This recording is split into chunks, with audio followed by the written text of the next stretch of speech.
Umasipala uMzinyathi waqala izingxoxo zokuguqulwa kwegama lawo ngonyaka u-2020 kodwa ukuqhutshwa kwalezi ngxoxo kwaphazamiseka ngenxa yokubheduka kwe-COVID-19. Umntwana wakwaPhindangene uKhothamese zifikile kuye lezi ndaba. Inkosi yakwaButhelezi esesihlalweni ithi bewumndeni bayavuma ukuba uMzinyathi ungaqhubeka nalezi nhlelo. Thina siyumndeni wakwaButhelezi waPhindangene egameni lomntwana lomndeni nelesizwe sakwaButhelezi bekukhona abanumzane wakwaButhelezi lapha bebekhona ukuyibona ngathi bayisigungu lapha kwaButhelezi abakwemukeleleyo lokho okwedluliswe umkhandlu behamba nombomvu.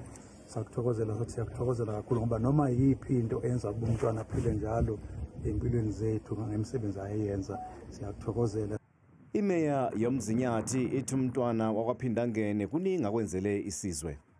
Ufanelekile ngokubona kwethu kuba siyacela ukuthi siqambe ngaye lo msebenzi ngoba nakuba sayaqamba umjaho ewuphawulela inkosi lapha yakwaMajozi yasemaqameni kodwa sibona ngathi asishaya isipikili esiyokwaziwa ingane zethu ngoba kuhamba abantu mhlawumbe bakhathale egijimeni kodwa masiqambe lo masipala ngomntwana izizukulwane ngezizukulwane ziyobona.